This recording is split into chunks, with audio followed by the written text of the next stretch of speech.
104,9 FM FRQ by Pitius. You are listening to FRQ Frekuensi by Pitius. Suara, makna, dan inspirasi. Bertemu denganku, ku bertemu kamu. Halo Sobat FRQ, gimana nih kabar hari ini? Semoga selalu sehat dan tetap semangat ya. Nah, nggak kerasa banget kita akhirnya udah sampai di penghujung semester 4. Artinya sebentar lagi nih, aku dan teman-teman bakal lanjut ke semester 5. Di siaran terakhir untuk mata kuliah radio ini, aku pengen sedikit cerita dan refleksi tentang perjalanan selama ngikutin MK Radio, yang menurut aku seru banget dan ngasih banyak pengalaman baru. Nah, jujur aja sebelum masuk mata kuliah ini, aku tuh nggak terlalu tahu ya soal dunia radio. Yang aku tahu cuma radio ya tempat orang siaran, muterin lagu, terus nyampein informasi ke pendengar. Nah, udah sesimpel itu.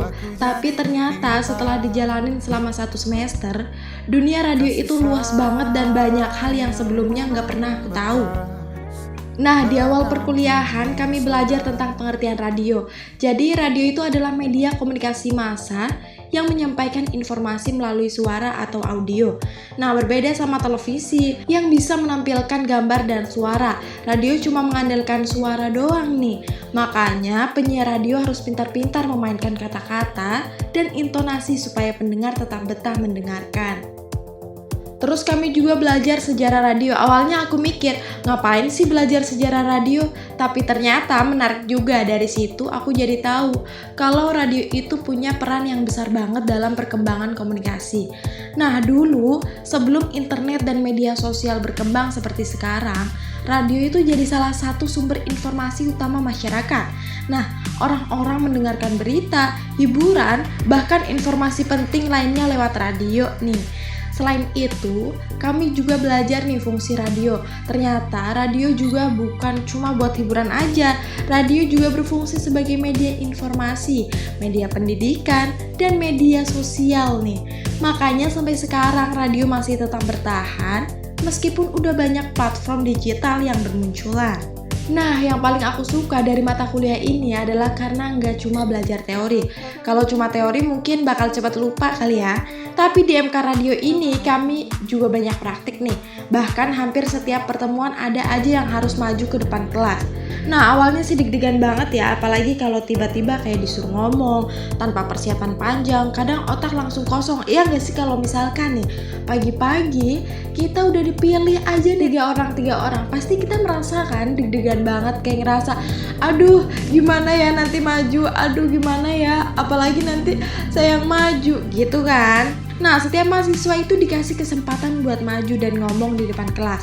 Topiknya juga macem-macem, kadang cerita pengalaman, kadang bahas isu tertentu, kadang bebas ngomong apa aja yang lagi ada di pikiran. Jadi kayak bener-bener dilatih buat berpikir cepat dan berani bicara. Nah, menurut aku ya, bagian ini yang paling berharga, karena nggak semua orang punya keberanian buat ngomong di depan banyak orang. Ya nggak sih? Bahkan ada yang sebenarnya punya ide bagus tapi nggak berani menyampaikan karena malu atau takut salah ini. Nah, lewat latihan-latihan seperti itu aku juga jadi belajar nih kalau salah itu wajar. Yang penting berani dulu buat mencoba. Dari yang awalnya gugup, suara gemeter, sampai akhirnya bisa lebih santai ketika berbicara di depan kelas. Nah, nggak cuma itu, kami juga belajar bikin naskah radio.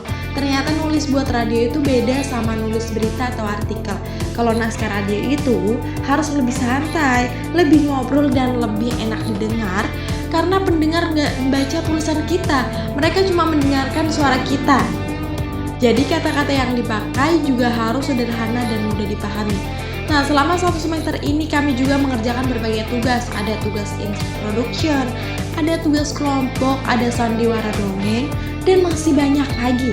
Dari tugas-tugas itu aku jadi tahu nih bagaimana proses produksi audio dilakukan. Mulai dari menyusun konsep sampai hasil akhirnya jadi sebuah karya yang bisa didengarkan.